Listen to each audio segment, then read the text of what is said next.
and welcome to episode 157 of The Dive Down, a Magic the Gathering podcast focused on the latest decks, trends, and strategies for the casual spike. My name is Stanislav here in Chicago, and with me on the line from Denver, Colorado, it's the one and only Shane Beeps. Stanislav, how you doing, my friend? How are things better than last week in Chicago? Is it sunny and beautiful? Is it ever? It got warmer. It got warmer this week, but now everyone but me is sick in my house. So I'm just like carrying a child while bringing tissues to my wife. Do you have like one of those snot evacuators for your child? Nose Frida, please. Name brand here. Nose Frida, get at us. Dude, I have sucked out so much saliva out of my child's face. It's amazing. He's gotten used to it, but he like rolls his eyes back in his head while I do it. Very funny. Is that good or bad?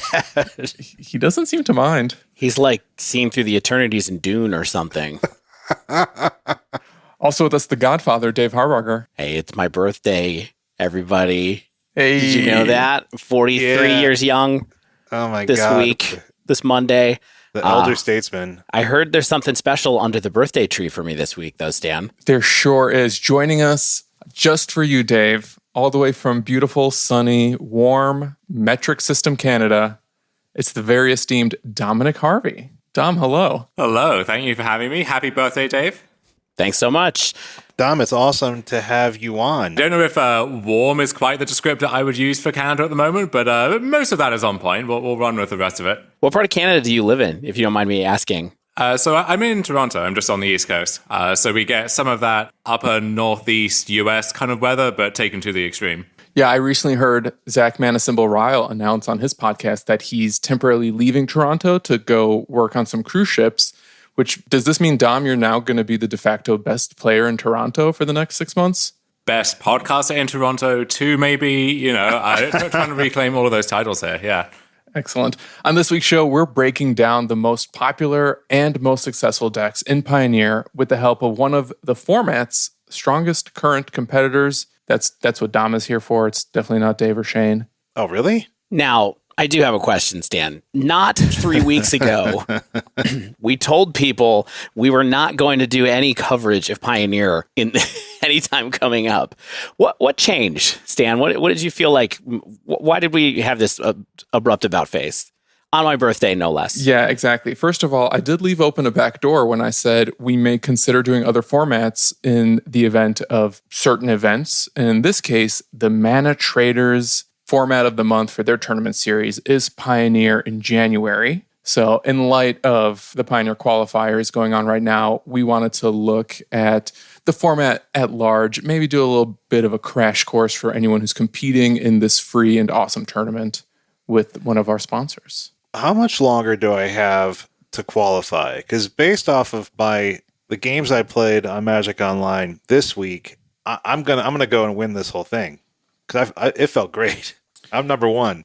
Dom is number one. We know established that, but the Swiss lasts until the 25th. So you just get to get 7 out of your first 10 matches, and then you're in. Well, I'm there, baby. But unfortunately, I was not playing with Manatraders. I was just playing on the leagues. All right, so what we're going to try to do today is take a look at what archetypes are dominating the highest levels of play. We got a pivot table all ready to go. We're going to talk about how to approach the format with aggro decks, with mid-range decks, and combo decks, and also the other one, control decks. And we're going to try to consider as well what gives Pioneer its unique identity these days, and maybe even what is responsible for some of this Pioneer resurgence that's happening in the Magic Twitterverse. But before all that, let's do some quick housekeeping. Shout out to the newest patrons to join the Dive Down Nation: Kyle F., Jason R.K., and Jonathan R. Thank you, thank you, thank you. We also got a new review on Apple from Casual Coffee, who refer to us as the best Bluetron pod on the net. A deck we have literally never played or really even talked about in any detail. Yeah, I think we have only mentioned it in like results lists. I don't think we've ever even played it for like any kind of even intra episode discussion. Dom, you ever touch a Bluetron deck? Yeah, so when I was getting into Modern back in 2011, 2012, Blue White Tron was my jam. I loved that deck, played it religiously. it does not age well. And so the fact that someone is still fighting the good fight with good old Bluetron, no white cards involved in the year of our Lord 2022 is, you love to see it. Got to root for that person, whoever they are. We also went from about 29 5-star reviews on Spotify to 78 since the episode dropped last Thursday. So that is awesome. Thank you, Spotify listeners, for heeding the call. Makes me feel really good about myself, which is the most important thing, but also I think helps probably, I don't know, maybe people find it better if there's more stars. I don't know, just keep throwing some stars on there. Go to 6 stars. We also, of course, are brought to you and supported by our Patreon, patreon.com/thedivedown. Thanks to all of you who are already members. Most important thing, $1 a week gets you into the Definitively Discreet Dive Down Discord, where we are always chatting about every format, including Pioneer right now, which is important. And also, I'm just going to keep rolling with all the plugs. Manatraders, manatraders.com. Use sign-up code TheDiveDown2022. Gets you 15% off your first 2 months of that awesome rental service, which I again was reminded has every card I could ever want because I did play Pioneer this week. Man, Pioneer decks are so cheap compared to Modern. It's absurd. Yeah. I mean, I was still surprised that mine was 385 tickets because any card released after Arena is still like a base price of 25 tickets, it seems like. It's an inflation rate I keep hearing about on the news, on cable news. The Magic Online economy, you could do a whole PhD thesis or whatever about that in itself. It's a whole fascinating little ecosystem. But yeah, anyone who has tried to buy into Modern manually without going through a rental service, I think has experienced the trials and tribulations, especially with Modern Horizons 2. And I think that's part of the reason that Pioneer is getting this renewed attention, both online and in paper, is it's just so cheap. Like I've been trying to think of good uses for some of my store credit that I have at various places. And it's, well, I could get a set of Solitudes from Modern and, drain my entire balance that way. Or I could just buy an entire Pioneer deck and have some spare change left over. And that's, the second choice there is looking more and more appealing by the day. Yeah, but then you would have to own bad cards. Maybe I'll save that for the dive. I have so many of them already. It's true. Dave, we do have one more sponsor, though, right? That's right. If you remember, we've been talking a lot about grooming and fragrances lately here on the Dive Down. And so if you could, please check out our newest sponsor, Barrister and Man, barristerandman.com. It's MANN, to tap into some of the most luxurious self-care and grooming products that you can find on the internet from one of the members of our community, our good friend Will. I gotta say, as soon as I logged in and I saw Shane's beautiful glowing cheeks. Shane, did you wet shave today? Yesterday. It felt very luxurious. But I do want to say, we have been talking up the quality of the Barrister and Man products, but I also think they're like surprisingly economically priced. Like, they're not really that expensive for what you're getting. I know he hand makes this stuff. Like, he posts photos on his Instagram where he's like mixing up actual batches of product, and it's like, man, this looks like this is surprising amounts of labor. And this is handcrafted stuff in the US, so it's pretty dope. You're getting it handmade, and that's pretty awesome. So yeah, head on over to Barrister and Man and use code TheDiveDown2022 for 15% off your first order. All right, with all that out of the way, we're going to do things a little bit differently on this week's episode. We're not actually starting with a breakdown because we just didn't think it made a ton of sense to do a Modern breakdown in an episode all about Pioneer, or to jump straight into Pioneer tournament results for a format that we essentially haven't talked about in what feels like a year or two or ever. So instead, we're going to hop right into the dive down and start looking at this format and this metagame. And as part of that, we'll have some breakdown-esque elements, including what I put together, which is a comprehensive analysis of all of the high-level Pioneer tournaments that have taken place on Modo in January of this year, which is so far actually 6 different events. And those are 4 different challenges, a super qualifier, which happened just this weekend, and a PTQ, which Dom won. So who better to speak to that particular tournament than the person who spiked the whole thing? Before we get into all that as well, I want to mention that for this analysis, I'm only looking at top 8s. I wasn't necessarily looking at complete deck, most popular deck breakdowns, because the data source I use, MTG Goldfish, maybe you've heard of it, their naming conventions for Pioneer are not good. And when you go to the Pioneer metagame page, it's just a bunch of decks listed by their colors. And as a result, I would have had to manually identify, 32 times 6 number of decks. You do the math. So instead, I just looked at the top 8 deck lists. I organized those manually, and then I looked at their top cards from each tournament report. So that's what we're going to talk about to start. We're going to look at top 8 deck lists from these 6 tournaments, as well as top creatures, top spells, and overall top cards from each tournament. Dave or Shane or Dom, any questions? No, it makes perfect sense, Dan. Good work. Thank you. All right. So let's just look at the top decks among top 8s from these 6 tournaments. The most popular deck that appeared 7 times was Izzet Phoenix.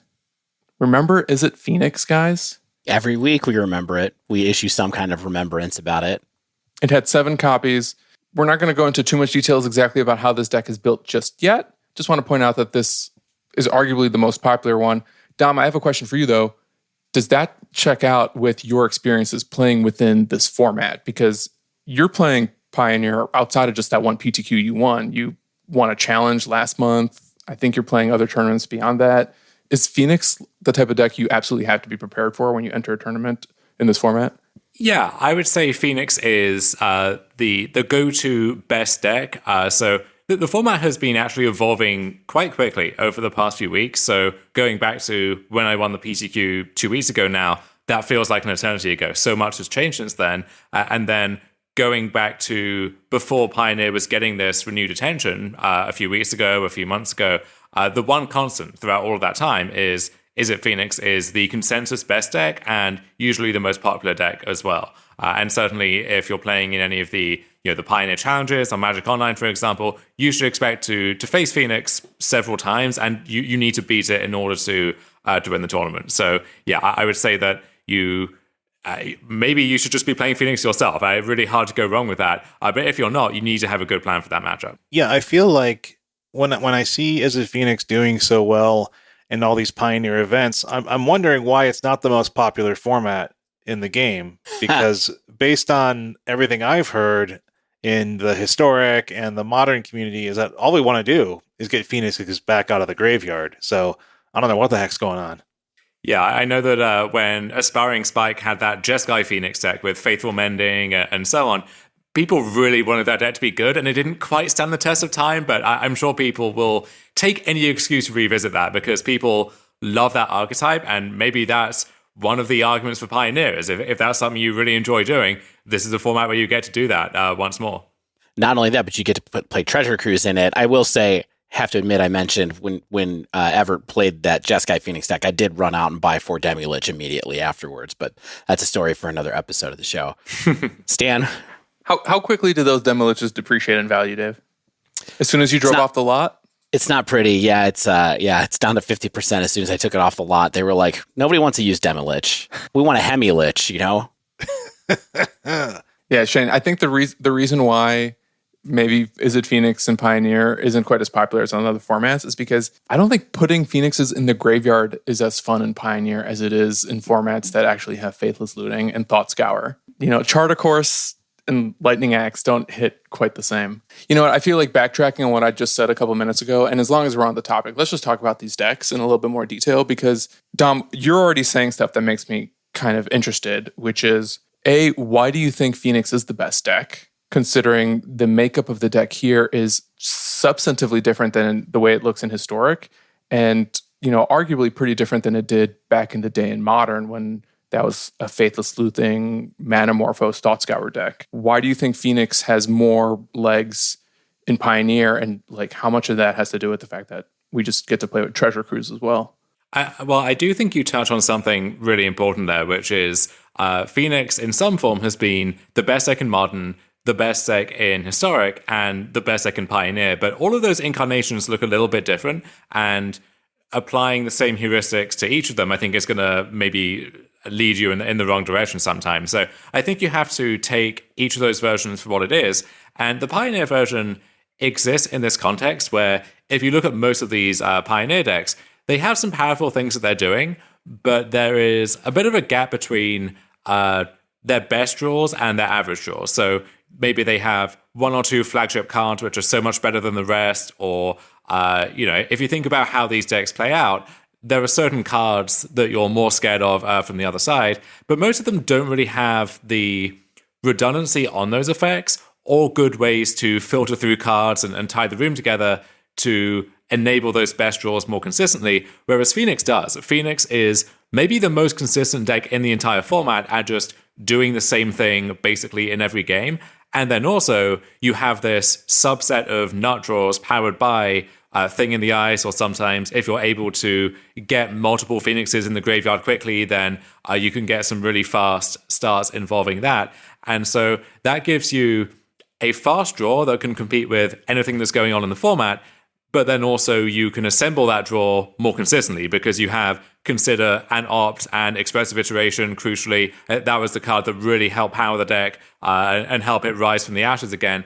And then your choice of Treasure Cruise, Pieces of the Puzzle, whatever it is Izzet Charm, you can just sift through so many cards that you can find the cards that are central to your deck. You can find the namesake in Arclight Phoenix, but then also in sideboarded games, crucially, Lotus Field, for example, is a pretty rough matchup for Phoenix in game one. But if you have, let's say, 2 copies of Alpine Moon in your sideboard, you find those so much more consistently than any other deck can find their own sideboard cards. And so you really get to build a cohesive deck and use every part of it to its full potential. One thing I felt when I faced down Phoenix a few times in my testing this week is that I feel like one of the reasons that Phoenix did so well in Modern is just what you said in the finding your important tech pieces and sideboard pieces. Like Phoenix has always been really good at doing that. And I also think at that point in time, Thing in the Ice was a really powerful tool for like the creature upheaval effect. And I feel like in Pioneer, and we'll talk, I think, about the nuances of Pioneer versus Modern, Pioneer is so often a board-centric format that Thing in the Ice does so much work if it remains on the board for any length of time, and then you untap with it and cast some spells, and then you have a gigantic creature attacking in, and all of your opponent's board development is gone to the wind.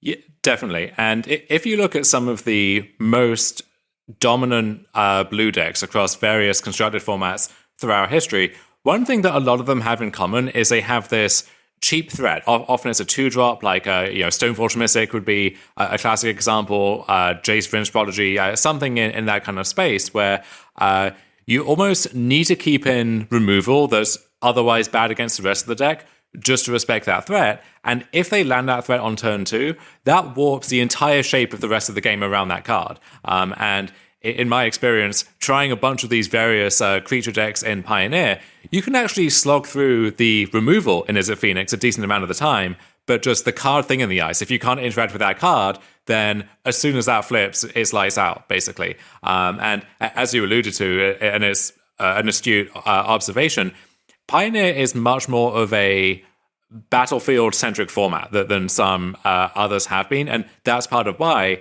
with this backdrop of Phoenix being so dominant, the PTQ that I won, Jeskai Ascendancy and Lotus Field both had a great tournament there, in part because they don't have to care that much about Thing in the Ice, and in general, they can shrug off all of the removal from Izzet Phoenix, and they can do their thing faster than Phoenix can Goldfish on average. Yeah. Unlike the historic version of this deck, though, because Pioneer has Thing in the Ice in particular, do you feel like Thing in the Ice is as easy and consistent to flip in a format that doesn't have Manamorphose, especially to produce both a trigger and mana and a cantrip for the Thing in the Ice effect? Because back in the modern days, one of the things that made, OG Izzet Phoenix so powerful was that Thing of the Ice would just flip on turn 3. And sometimes it would flip on turn 3 and produce birds in the process, and you would be swinging for 10 or more damage just out of nowhere. And I get the sense that even though, with Opt and Consider now you do have a lot of good 1-mana cantrips, I don't necessarily get the sense that Thing in the Ice is as turboed as it used to be in more powerful formats.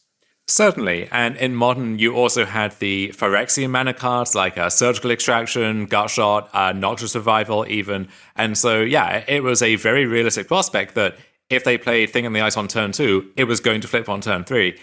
In Pioneer, that is not possible. There are no free spells like that, and so the earliest that Phoenix or that Thing can flip, is on turn 4, and so being aware of that dynamic really informs how you play against a deck, where sometimes you just want to develop your own board, leave the thing in play, knowing that there is a cap on how quickly that thing can actually transform and reset all of the hard work you've done. So last question on Phoenix before we move on down the meta list that Stan to hopefully put together.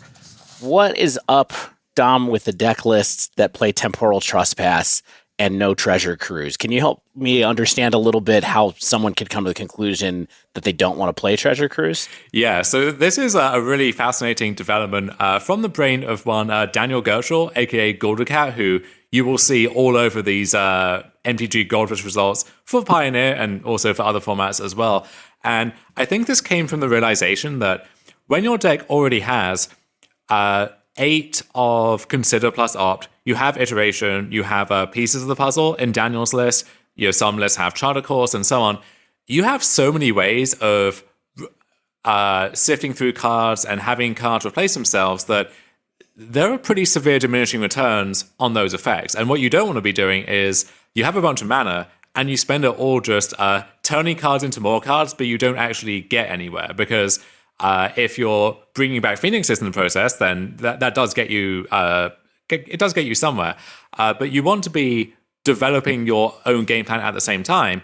And Temporal Trespass is a way to convert that kind of wheel spinning into something meaningful. The most unique resource you can take in Magic is an extra turn, and especially if that's backing up a Phoenix that you already have, that's like another set of attacks with that. Or if you've transformed a Thing in the Ice, then 1 Trespass is effectively lethal. And if you pair it with Galvanic Iteration, which is the end game for these lists, then taking 2 additional turns, you can find a way to finagle a win out of that without too much trouble. And so when you play against these versions, and this is a crucial thing to be aware of, is looking for the telltale signs that you are against one of these lists as opposed to the more traditional Treasure Cruise version. And so Galvanic Iteration is a good sign of that. That's usually only coming along with Temporal Trespass.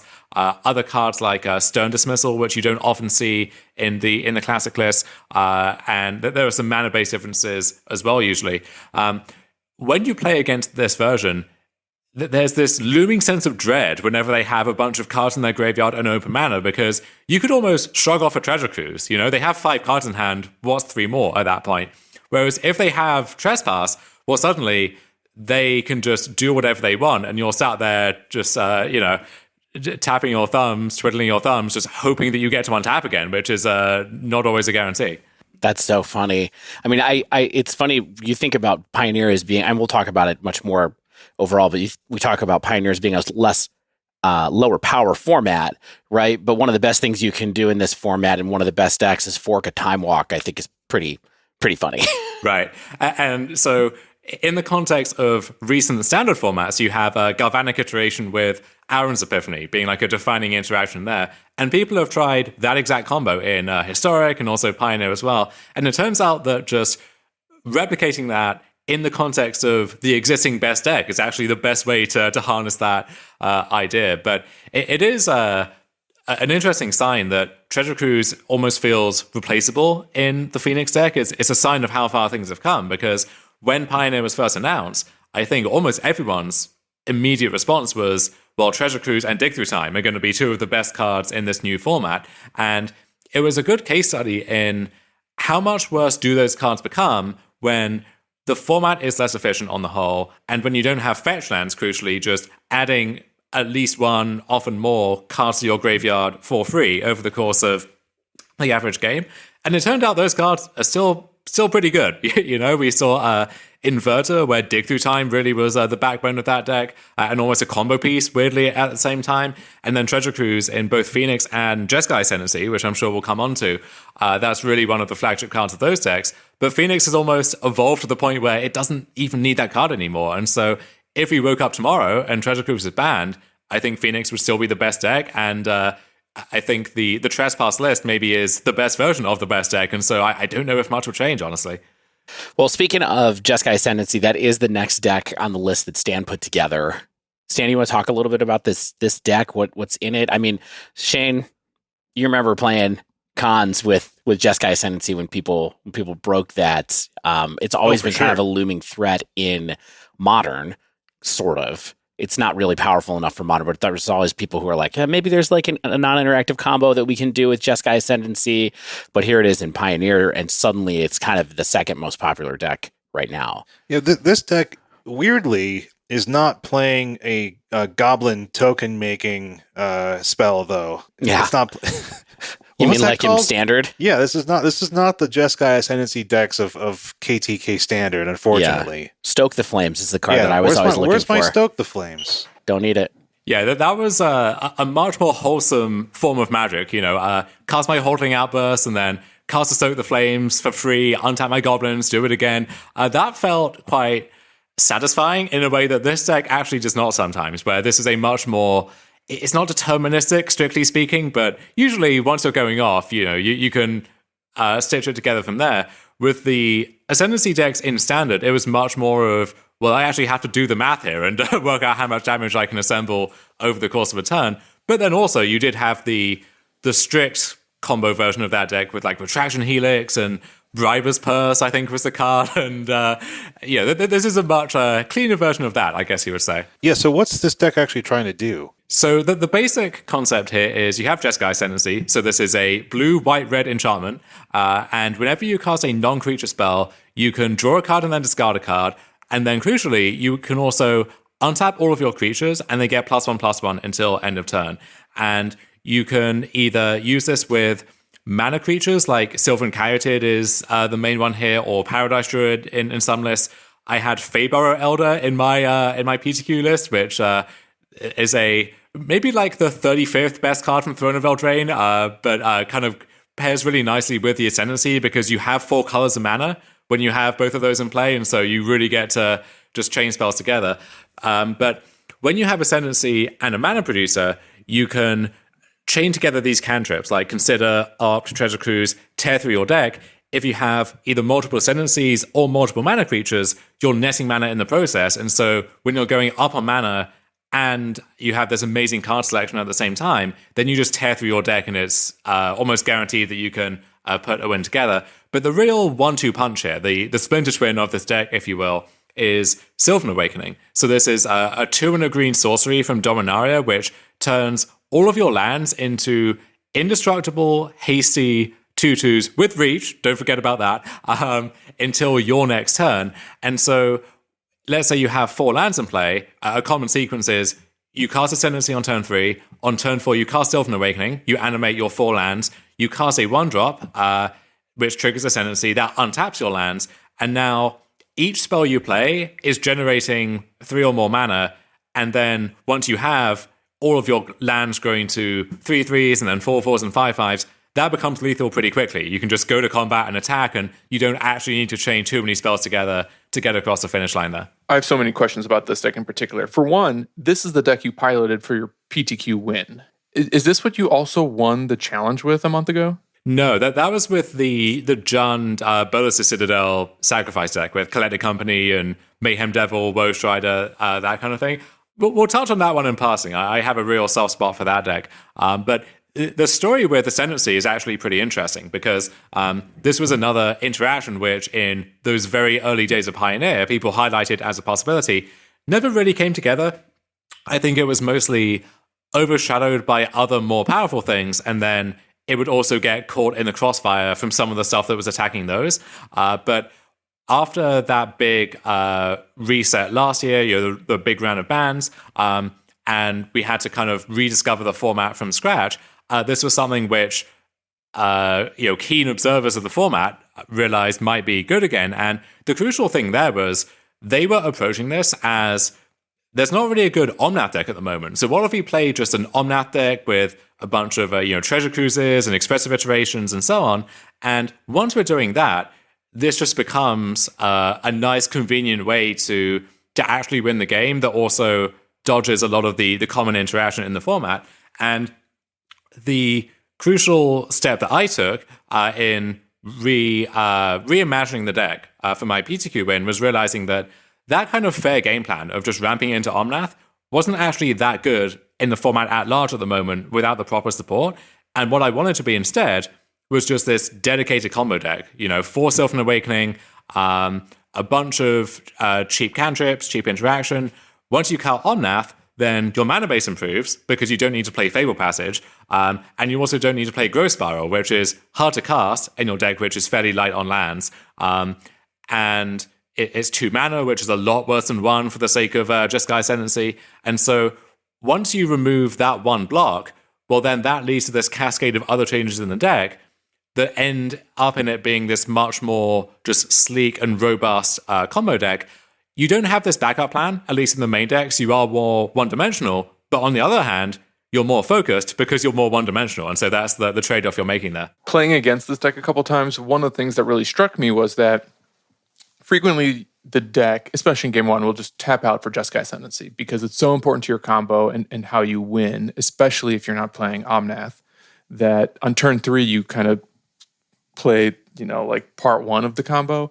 And then turn 4, in my mind, the deck just kind of storms off because at that point you play a Sylvan Awakening to turn all of your creatures into lands, or all your lands into creatures that also untap, and then you start chaining cantrips. And Jeskai Ascendancy, for those who are unfamiliar as well, it lets you loot every time you cast a non-creature spell. So you're not only just chaining cantrips, you're pitching dead cards for what's ostensibly more instants or sorceries or other non-creature spells. And it felt to me very much like, this deck needs to cast, 5 or 6 spells, if that, to just kind of win on the spot. And because of the looting ability on Jeskai Ascendancy, it seems really hard to fizzle out.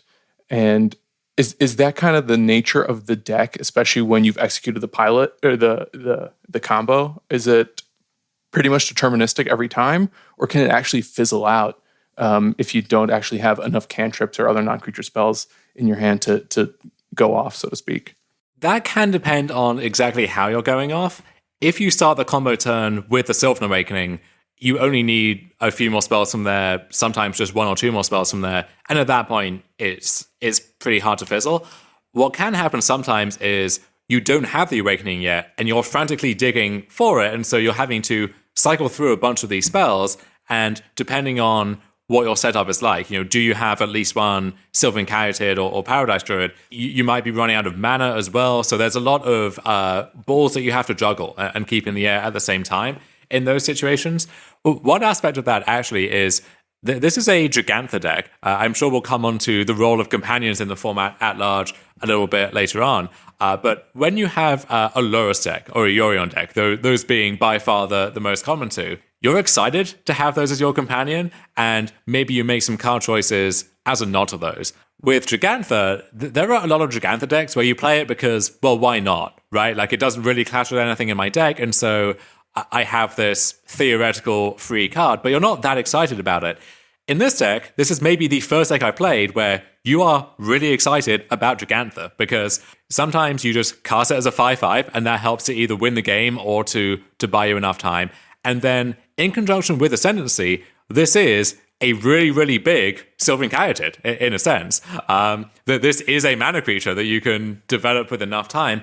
And then the hidden mode on Gigantha is, with the nerf to companions, Gigantha is almost better in some cases in this deck, because just having an extra card in your hand that you can loot away to Ascendancy comes up a lot when you're chaining these spells together, because the crucial thing with Ascendancy is it allows you to see a bunch of cards, but you're not going up on cards. You're drawing and then discarding. So if you had 3 cards in hand before, you have 3 cards in hand now. So what really matters is having ways to go up on cards. And that's why, more so than anything else, Expressive Iteration is the card that really helped this deck to become possible, because this is something which is a very good setup spell in the early turns when you're digging for the Ascendancy or you're just trying to get some resources together. But then when you're going off, this puts you up on cards. And if Iteration is finding 2 spells, well, then that's all the action you need to see you through for the rest of the turn, which hopefully is the rest of the game as well. Is it Storm or is it Twin? Or is it a whole other combo deck altogether? I think it's more like Twin. You do have some games where you just play an Ascendancy on turn 3. This comes up more often in post-Cyborg games, actually, where both players they have more interaction, and so the games tend to be slower and more grindy. You play an Ascendancy, and then you end up playing an almost control-style game for the next few turns. You're removing that creature, you're cycling through some cards, and Ascendancy almost is almost like a Planeswalker in a control deck. It's the thing that gets you this continual advantage turn by turn, and then eventually you reach the point where you've seen half your deck, and you're going to find the Awakening at some point. That's just a mathematical inevitability. Awesome. And now for something completely different. The third deck on Stan's list is red, white, aggro. Dave, your baby. Is this Feather? This is Feather, man. Am I looking at Feather It's featherless without Feather? It's heroic, dog. This was the deck that I really liked playing our first go round in Pioneer. Always felt like it was kind of like just barely there, top-ish of the meta right now. Is that real, Dom? Like, is this a deck that's that popular that gets results, or is it just a deck that people are comfortable picking up? This is, I would say, the hottest deck in Pioneer at the moment.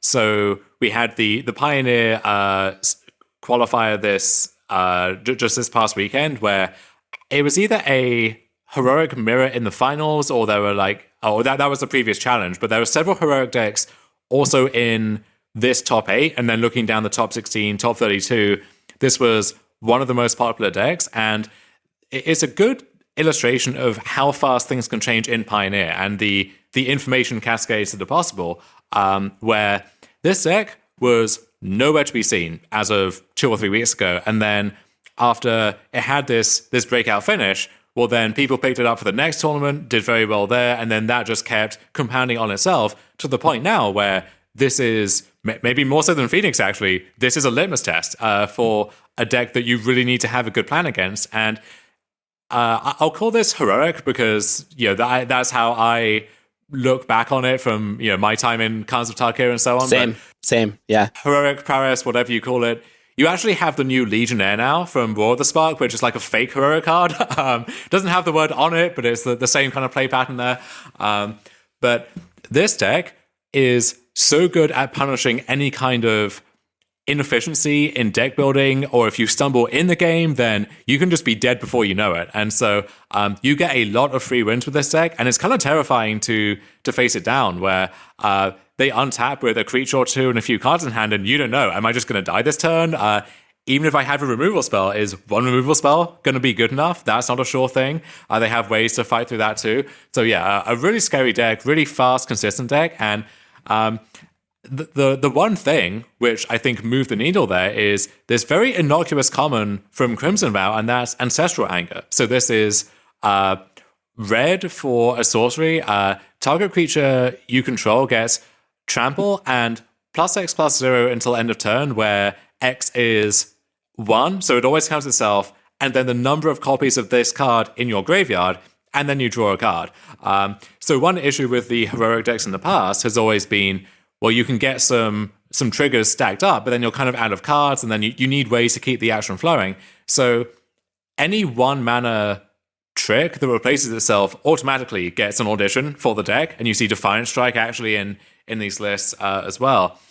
But then Ancestral Anger, once you've made this big thing, you need to get it through any blockers that might be on your way, and so it does that as well. And then sometimes you get those draws where you have several copies of this card, and your thing just balloons out of proportion very quickly. If you have Dreadhorde Arcanist in the mix, then you're flashing back one of those, and your thing gets even bigger. So that enables some of these really extreme starts from the deck.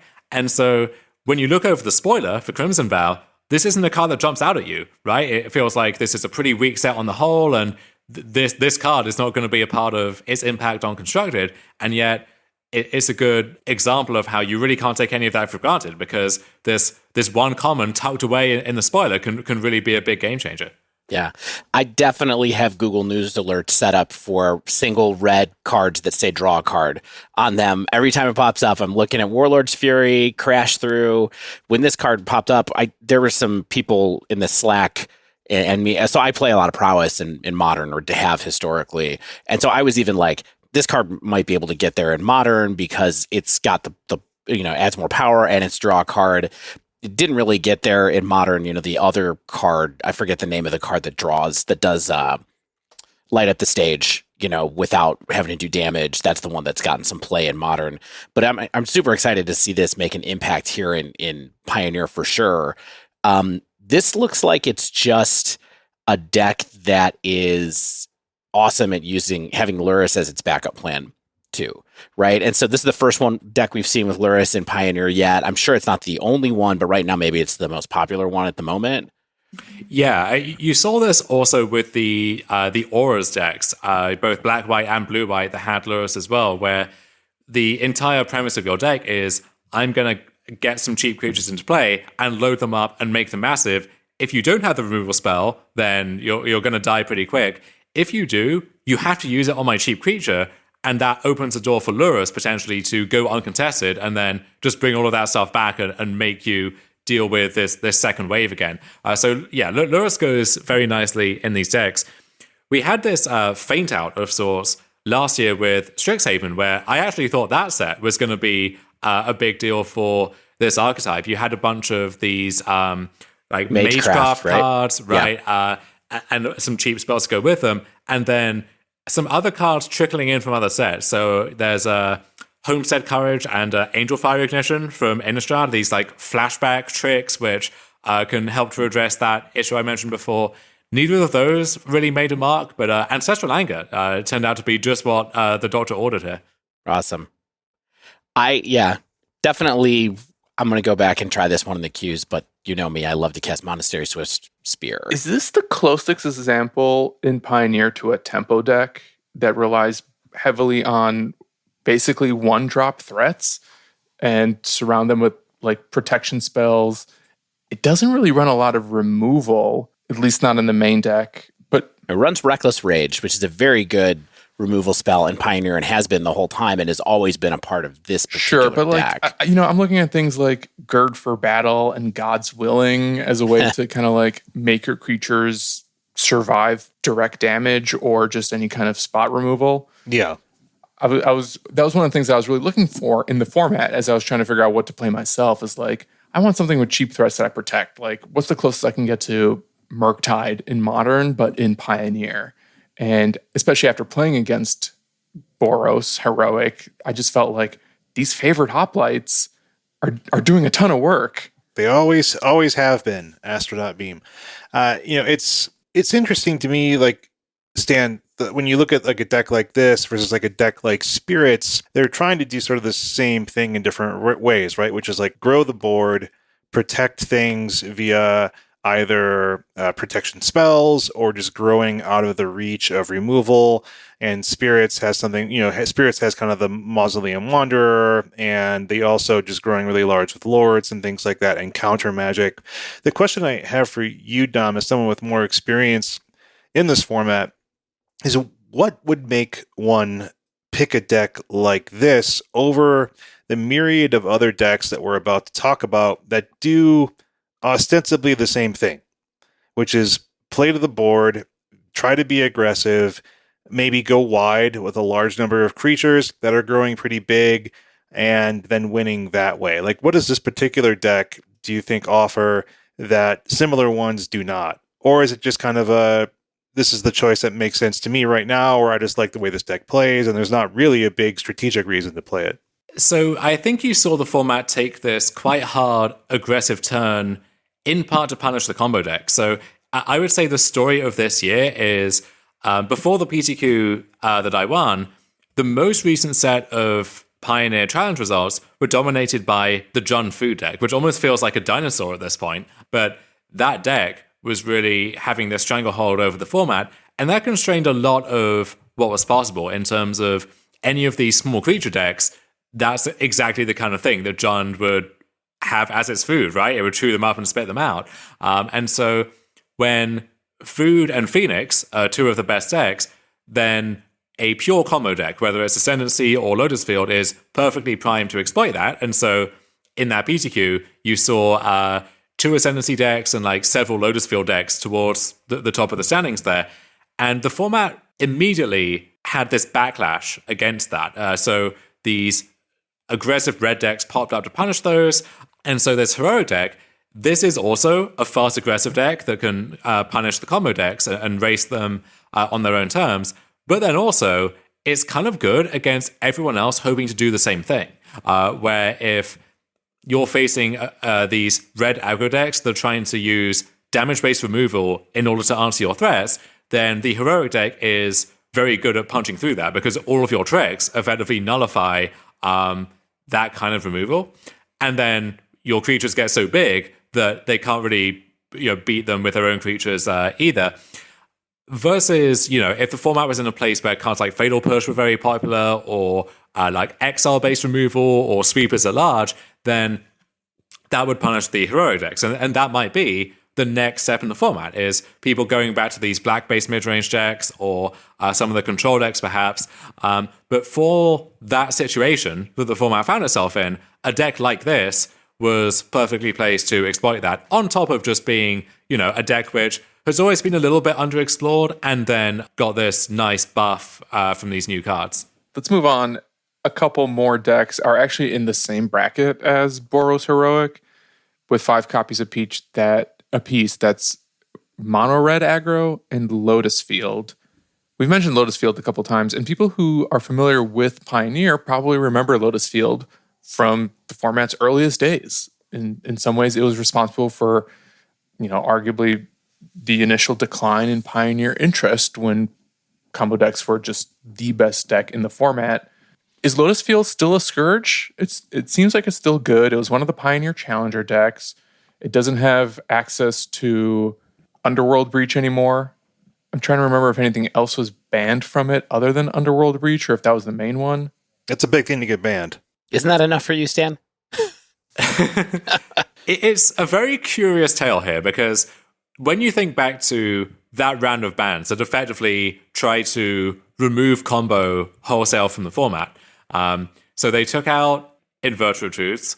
They didn't even do some kind of half measure where maybe we'll ban Dig Through Time and that will be okay. No, we don't want this deck existing in any form whatsoever. So that's gone. We're going to ban Walking Blister because apparently the Heliod combo is too obnoxious for some people. So that one gets to leave. We're going to ban Kethis, even though that deck was not actually putting up any results at the time, but people were so allergic to combo apparently that we just, as a preventative measure, we'll get that one out of there as part of this move. And then we'll ban Underworld Breach, even though it's not actually essential to the way this Lotus Field deck operates. It is, that version of the deck was called Lotus Breach, and you would build around Underworld Breach because it's this incredibly powerful combo enabler, and we've seen that across so many formats. But the core structure of play Lotus Field, copy it ideally, and then just start tapping it and untapping it to generate lots of mana, that concept was allowed to remain in place. And so Lotus Field combo survived, and predictably, once you had the format as a whole becoming less powerful because all of these other combo decks were removed, this less powerful iteration of Lotus Field was able to flourish still because it was the one remaining combo deck, and so in that regard, it almost benefited from less attention being on combo as a whole. And so it's been able to wreak havoc still ever since then. And so I think in one sense it's good to have these kind of pure combo decks available in the format. I think they add a nice kind of variety, and it's a good way to differentiate Pioneer from a format like Standard or like Alchemy, where they're usually a little less receptive to that kind of deck. At the same time, Lotus Field in particular it may be the hardest single card to nullify in the entire format, where there's a good reason that they don't print good land destruction anymore. But even if they did, this is the trade-off with Lotus Field, is that if you could target this with Field of Ruin, let's say, right? the deck couldn't exist because that's such a massive sacrifice to make up front that having all of that work undone by a Field of Ruin, by a Assassin's Trophy, Cleansing Wildfire, whatever, the whole deck would be a non-starter. So either the deck doesn't work, or the central card at the heart of the deck has to be basically as resilient as a Magic card can possibly be from any form of interaction in order for this to be possible. And so there are basically two cards in the format that interact with Lotus Field directly. It's Damping Sphere and Alpine Moon, and those cards are both very effective at what they do, and in theory, any deck can play Damping Sphere, and so there is a universal answer to this card. But it does create this, I'm going to say, not very satisfying dynamic, where for the most part, it just becomes a question of, is my deck fundamentally good against Lotus Field? Is it faster? Is it disruptive? And so on. Or do I just, do I decide to show up with my Alpine Moons this weekend and hope I dodge the Lotus Field pairing? Or do I not because I think, my other sideboard cards are more important? To me, that's not really a very interesting trade-off because, once you get into the games themselves, and it's a binary question of, do I draw Alpine Moon or not? But that's not the best gameplay. Yeah, I don't like this deck either. Well, what's strange is after they took their shot and they missed, now it's almost like they're apologizing for it because this is one of the Pioneer Challenger decks, is this like bare bones build of Lotus Field. And so this is how they're introducing people to the Pioneer format. And if you then at some point have to ban Lotus Field entirely, that's an awful look when you've just, posited this as one of your entry-level products there. So this deck, I imagine, is here to stay at this point. Thankfully, in its current form, there is a cap on how fast it can be. The deck can kill on turn 4, although even that is not that common, and turn 5 usually is like the fundamental turn here. And it is reliant on finding the card Lotus Field, and so, sometimes you Thoughtseize their Silver Scrying and they just don't do anything for most of the game. Or, cards like Narset, Mystical Dispute, the cards that you expect to be good against blue decks and combo decks are good against Lotus Field too. So it's not just as reductive as, play Alpine Moon or don't. But, I could see why people who lost to this deck back in the day, if that would sour them on the whole Pioneer experience. Yeah. I thought that this was a really strange choice for the Challenger decks too. Didn't stop me from buying one because I didn't have it. And I was like, this deck is going to be around apparently, like you said. And so I was like, $40 to have a lot of the cards in here that weren't in my collection. I was like, okay, I'm going to buy it and put it in a box, sleeve it up, and just like have it in case I ever somehow decide to play this deck. I am much more apt to play an aggro deck, but it was a weird choice to me to be like, this is one of the marquee intro decks of the format, because I just feel like Lotus Field is such a strange card, a frustrating card for people to play against because of how that works. It's also one of those decks where it looks very strange from the outside, and it seems quite daunting maybe when you're picking up the deck yourself for the first time, and then you look at these results and you see time and time again the same people, Conor Mullally, Will Kruger, and so on, just crushing with this deck week in, week out. And so you think, what are they doing that I'm not? Like, what forbidden knowledge have they unlocked somehow that allows them to win with this deck? And then you think, well, am I meant to just put in the dozens of hours required to try and get, some steps along that way myself? Or do I just leave this to the handful of people who play this deck in every tournament, and do I just do my own thing that's more in my comfort level instead? Yeah, one thing you talked about, Dom, that I was thinking about with this deck and perhaps the Jeskai Ascendancy a bit before, is it's one of the few decks in the format that seems kind of like the draw your sideboard cards or lose type thing. And I think that's one thing that the rest of the format is somewhat insulated against. Like, sure, if you bring in 4 removal spells from your sideboard and you draw 1 or 2 extra, maybe that's going to help you, but it doesn't mean like it's an automatic win, right? But I think a lot of times this is one of those things that I think people can get frustrated about with Modern, where it's a sideboard-centric format, it's a hate card-centric format, and I think Pioneer dodges a lot of that. And it's interesting that I think it's just part of the way Magic works, is that we're going to have matchups like this. We're going to have decks like this that are so powerful, but sometimes easily hated out if you try to do so with your sideboard plans, or the format is conspires against them long enough that the critical mass just forces them down a bit. Yeah, I will touch on a specific hate card there in Deafening Silence. So this is a card whose individual stock has risen a lot in the last few weeks because it's great against Jeskai Ascendancy, pretty good against Lotus Field, and also strong against Izzet Phoenix. And so with those being three of the top decks in the format, this is a nice all-purpose sideboard card against those. And I think the gameplay of that card is also a little more encouraging, where it doesn't completely stop them from participating in the game. They still get to cast spells, albeit at a slower pace. They can dig for their answer to that card. But it is still a very effective card, which, if you can resolve it, if you can protect it, then that's going to go a long way in winning you the game there. Interestingly, Deafening Silence is probably pretty okay against Boros Heroic too, just because this can slow them down a little bit and make them not able to chain through their deck as easily. Speaking of red decks again, next one on the list is mono red. Now, Stan, you had said that was aggro. I'm not sure, which type of mono red deck are we talking? Is this Chonky? Is this a throwback to Todd Anderson Chonky Red? Is it something lower to the ground than that? What is this? I mean, this is what I played. I can talk about it.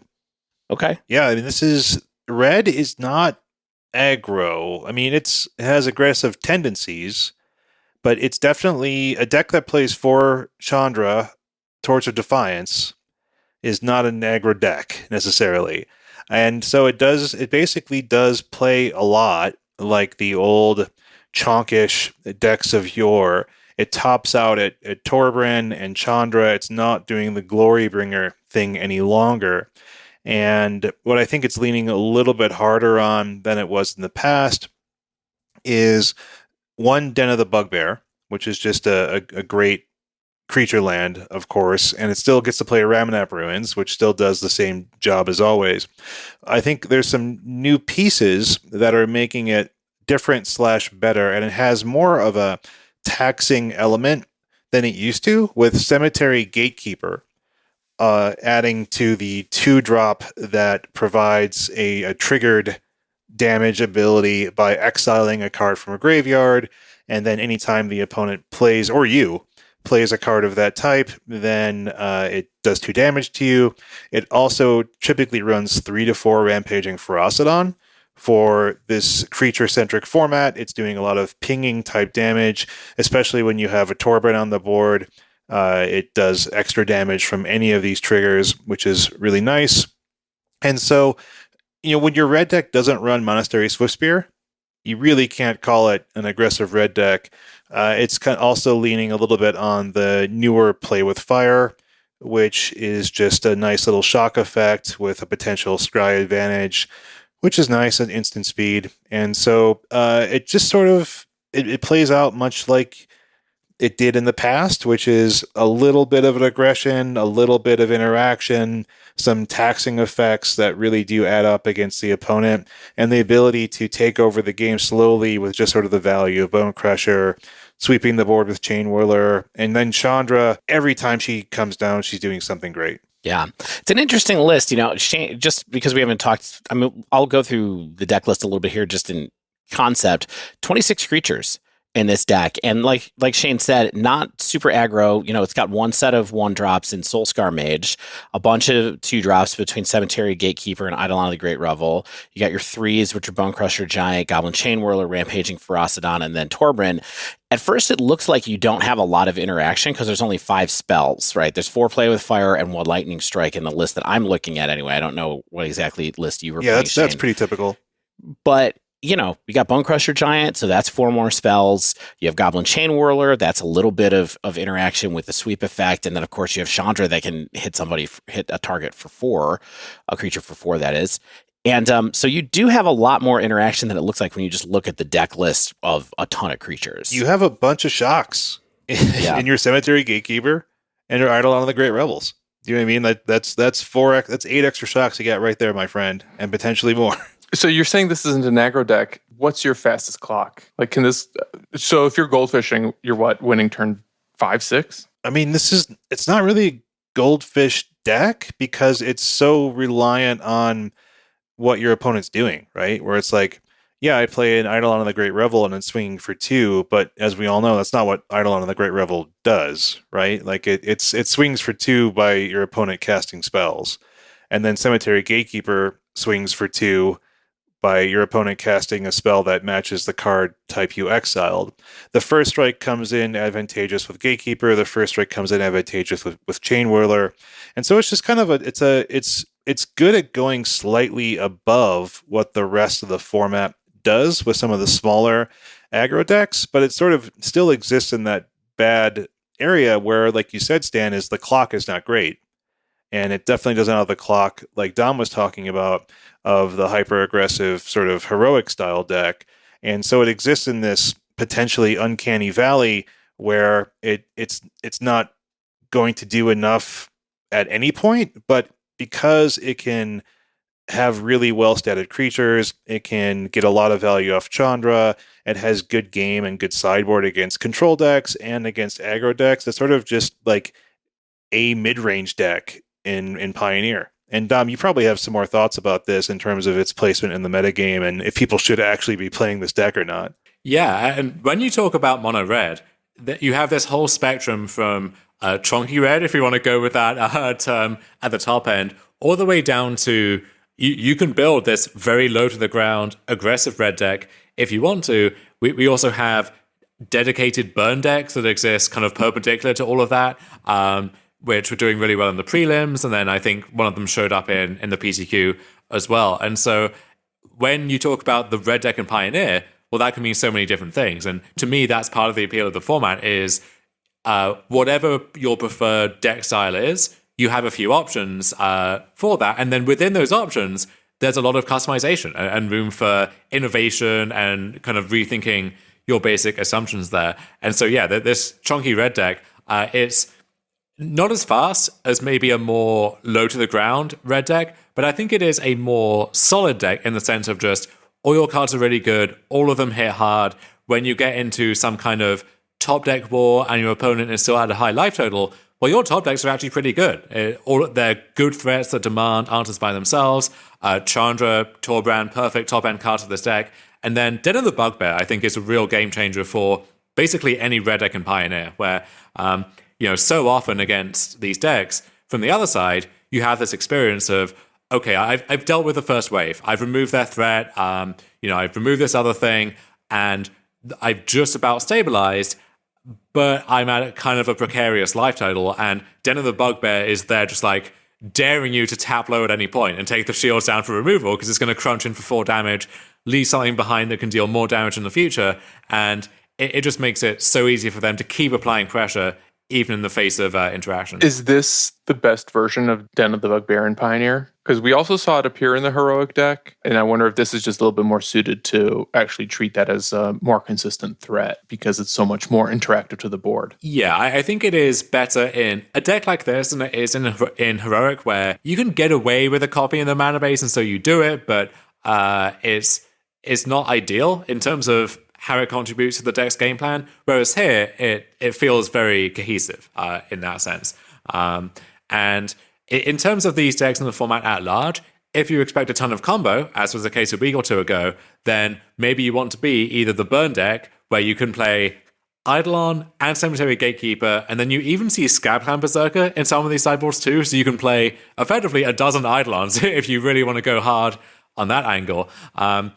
I think the faster red lists are better against combo for the most part, but then if the format is reacting to the combo decks and the other aggro decks are a part of that, at that point you want to be the chonkier red deck. That's always how you've got an edge in aggro mirrors in the past, is being just slightly bigger than them. And so the Bone Crusher Giant Goblin Chainwhirler deck is best place to do that. I did miss Rabble Master, but you can tell when this deck is shaving Monastery Swiftspear and shaving Rebel Master that it's not trying to be as aggressive as it once was. But that's a kind of deck, like you said, Dom, it can be tuned to various speeds of the metagame. Now, Shane, I'm gonna let you brag for a minute. Sure. Because this is the deck that you were playing in Phoenix in the Grand Prix that was Pioneer before that you debuted with, right? Sure. Basically, it was something like this. Mine was a little bit faster. It had Swiftspear, it had Rebel Master. Right. But how'd you do this week? It sounded like you were pretty happy. Yeah, I mean, deck felt great. I beat Niv, which means I got lucky. But I had a great matchup against Azorius Control that felt really fun.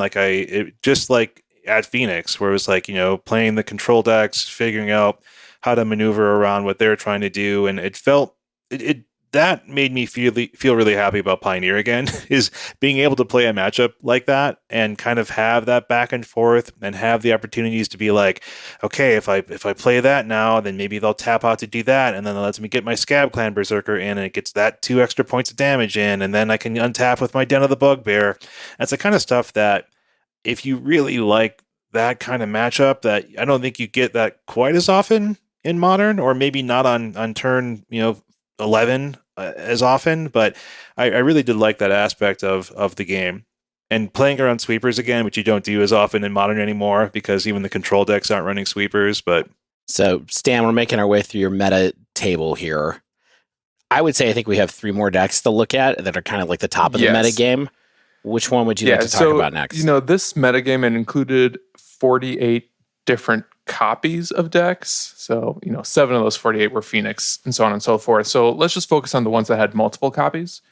And I think the next one that we've alluded to previously is Junt Food, the Bolas Citadel deck. Dom, you mentioned you want a challenge with this deck, and this used to be the scourge of the format. And when I look at the deck list for this one, this just feels like mostly a carbon copy of what people might be used to from Historic, with the exception of like a few pieces here or there. And maybe even like this is one of the best examples of a standard deck that's been upgraded to a non-rotating format. There is a crucial distinction here between this deck, the Collected Company Citadel deck, and then the food deck, the Cat Oven Trail of Crumbs build.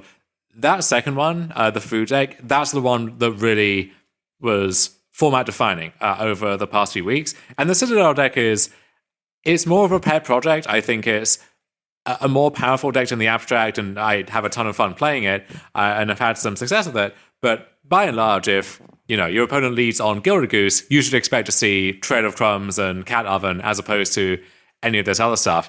And so the food version, this is one of the best grindy decks that you could possibly imagine, where if your opponent gives you enough time, it is so difficult to overwhelm a resolved Trail of Crumbs, and especially if you're trying to close the game out by attacking in combat, you have Cauldron Familiar dancing back and forth and blocking something every time, being sacrificed to Witch's Oven, Mayhem Devil, just cleaning up everything in sight, picking off all of these low toughness creatures, Fatal Push, Thoughtseize, the usual black interaction going along with all of that. And so, if you're trying to just play small, fair creatures and win the game, this is the deck you really don't want to see.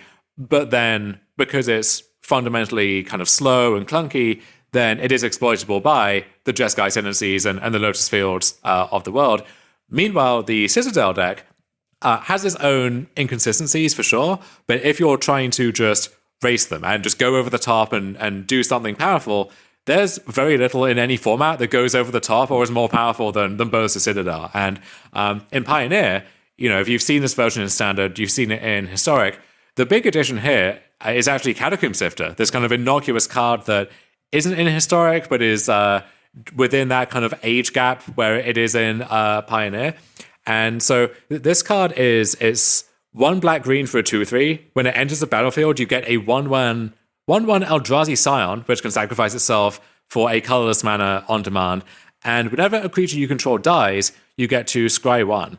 And so when you're going off with Bolas Citadel, what you really need to do is be able to clear the top of your deck, because if you hit a clump of lands or you're another Bolas Citadel or other cards that you can't cast, you want to be able to filter those away. And Rose Strider already does help with that, but Catacomb Sifter as well, by itself is an additional source of scrying. And if you have it along with Rose Strider, at this point you're just stacking your deck effectively when you're going off with these cards. So that really ties the room together, and it's also another really good 3-drop to hit off your Collected Companies. And it's 2 bodies for Priest of the Forgotten Gods, which is one of the unique aspects of this deck. And this is another thing which is brought back to life by this very innocuous common or uncommon. In this case, it's Prosperous Innkeeper. So this is 2 mana for a 1/1, when it ETBs, you get a treasure token, and whenever another creature ETBs under your control, you gain a life. So you have this source of ramp, which is self-resistant to removal to get you up to 6 for your Citadel. And then if it's in play with the Citadel, you're paying life when you play your creatures off the top of your deck, but then you're gaining some of the life back with the Innkeeper. And so that makes it so much easier to just cast whatever you see and keep the chain going until you find something like the Devil or the Woe Strider to really lock things up. I had a lot of fun playing these style decks in Historic for sure for a while there. And you're right, they totally shred opposing creature decks. Like that was what always felt like the great matchups to me. It's very, very cool to see a version of that live on here in Pioneer as well. It's always so striking when I look at the deck list for the ones that have cat combo in them too, and it's like, oh, this is all just Thrones of Eldraine. This entire deck, it's like 6 Thrones of Eldraine's cards, and then Mayhem Devil, and then Innkeeper now, which of course makes a ton of sense to be in either build of this deck, I think. But yeah, this is a fun deck to play for sure. A parasitic mechanic that worked. Food. Yum. Food. Still can't believe one of the best ones. Right. For the food deck, there's another card from the same set as Innkeeper, actually, that helps to power this deck, and that's Deadly Dispute. So this is 1 in a black. As an additional cost, you sacrifice an artifact or a creature, and you draw 2 cards, and you make a treasure token. And so in this deck, you're often going to have either just a Cauldron Familiar without an oven, and so you sack the cat, you dig towards the oven, and then you can get your engine going there, or you're going to have like a random food token lying around.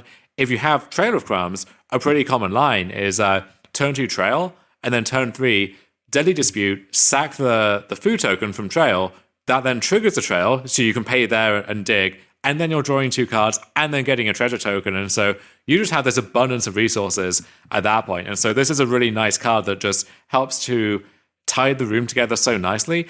I've heard it referred to by a friend of mine as the Black Expressive Iteration, which is kind of an interesting way of thinking about it. It's a lot more conditional than that card, but as we've seen in a lot of formats at this point, if you can build your deck around this card, it's a really nice thing to have access to.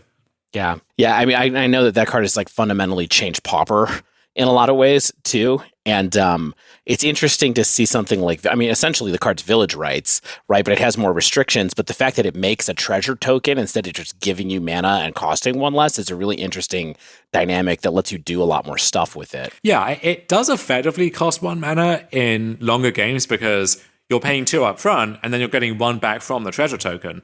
So there will be turns where you pay 2, you get the treasure back, immediately sacrifice it to cast something else, but then that one widget in the form of the treasure can mean so many different things for the deck, whether it's it's a Mayhem Devil trigger or it's something else that you can use for a big payment on something later on. Just a lot more flexibility bound up in that card. All right, the next deck that we have that we rose to the top of the metagame is Black-Red Midrange. What's that look like in this format, Stan? This is quite a bit different than what people might be used to with the Black-Red Arcanist deck in Historic, because it uses quite a few of new cards from Crimson Vow and Midnight Hunt, such as Bloodthirsty Adversary, Blood Tithe Harvester, Graveyard Trespasser, and it also relies on Kalidas, Trader of Get, notable good card from Oath of the Gatewatch, still like $20 card somehow. But otherwise, it has like a very similar interaction package with a bunch of Fatal Push, Thoughtseize, Colligan's Command. Your top end includes, in addition to Kalidas, Chandra, and this new Sorin the Mirthless. So this looks like one of the other mid-range archetypes in addition to Jund or even Chonk-ish Red for that matter. And this is the one that, at least among the decks we've talked about, this is the first one that actually uses Thoughtseize and will sometimes interact with the opponent's hand in addition to playing to the board. Yeah, this is the interactive creature-ish deck, just in a different way of interacting, right? Like there's 18 spells that are doing some kind of removal or interacting with the hand, and then value creatures, and then some value planeswalkers. And I'm kind of fascinated by it. I didn't have time to play with or against it. And Dom, what are your thoughts on this one? This is Jund, basically. If you like casting Tarmogoyf and Liliana of the Veil in Modern, then this is the deck for you. And this is yet another archetype where you have these multiple derivations of it. So you have the one that Stan described where it's going a little bigger. You've got your Bone Crusher Giants, and Graveyard Trespasser actually is this new flagship threat in a lot of these black decks in Pioneer, where that card, it kind of does a little bit of everything. And so it's easy to think, well, surely there must be a better option for any one of those tasks. But the fact that it's so versatile, especially for a mid-range deck where you often have, you're going to draw dead Thought Seizes in the mid-game or against aggro, or against control, maybe you're going to draw, one too many Fatal Pushes or something. The fact that you have this threat, which, it gains you some life back against the red decks, and it's eating cards from the graveyard against Phoenix, for example, and against a control deck, it starts off with a 3-3, but then if they're playing a reactive game, that's going to become a 4-4 that they have to kill, and when they do try to kill it, they have to spend another card because of its ward trigger. And so for a mid-range deck, it's just every part of the Buffalo is so strong on that card. It really has overperformed for me. So you have that bigger black-red deck, but then you also have like the classic Rakdos Arcanist deck that will be maybe familiar from Historic. That used to be one of the scourges of Pioneer. And then a new challenger has arrived on the scene here too. One of the Super Qualifier winners from this past weekend, actually this lower to the ground black-red Lurus deck with a blood token sub-theme of all things, where you mentioned the Blood Tithe Harvester. Mm-hmm. This deck also has Vordaran Epicure and Deadly Dispute. So that's a card which is more realistic once you have the Epicure and blood tokens, and there are some citrus suppliers in here, some Croxus, and you're pairing that with that classic black mid-range package of Thought Seizes and Fatal Pushes, just the best cards at what they do at the cheapest cost. Yeah, that deck you're talking about is actually the one that won this super preliminary PTQ event that actually happened this weekend. Yeah, this is a thing which, when I have time to dive into Pioneer again, I'm really curious about this deck. I want to put it through its paces. I feel like Graveyard Trespasser in particular has been kind of a little bit divisive, where on the one hand, I've seen it be very popular in this archetype and really explored heavily in Pioneer. But, from a high level, like, it looks like it's pretty expensive. Do you feel like the juice is worth the squeeze? Like, is this actually doing a true Tarmogoyf impression at 3 mana? I do. Yeah, the card has been impressive for me across the board. If I'm building a black deck in Pioneer, even something like Vampires, where it's not a vampire, it doesn't tie into any of the tribal themes of the deck, it is still on plan with the interactive elements there, and it supports those so nicely. And one place you do even see it, actually, is in the sideboard of the blue-black control decks, where you often see control decks try to pivot to some kind of creature threat in the post-sideboard games to catch opponents off guard and to stabilize the board against aggro and so on. And Trespasser is so perfect for that. It's great against aggro, great against the red decks in particular. And then also, if you're trying to catch the other control decks off guard, well, this does a job there as well. And in a control mirror, where often both players are passing back and forth, is going to go from day to night, and then you've spent 3 mana for this 4/4 that's hard to kill and is like dealing damage when it attacks, and it does a little bit of everything. Yeah, also when it ETBs or attacks, it exiles cards from a graveyard, and then if it's a creature card, you gain a life and an opponent loses a life. The flip side lets you exile up to 2 cards.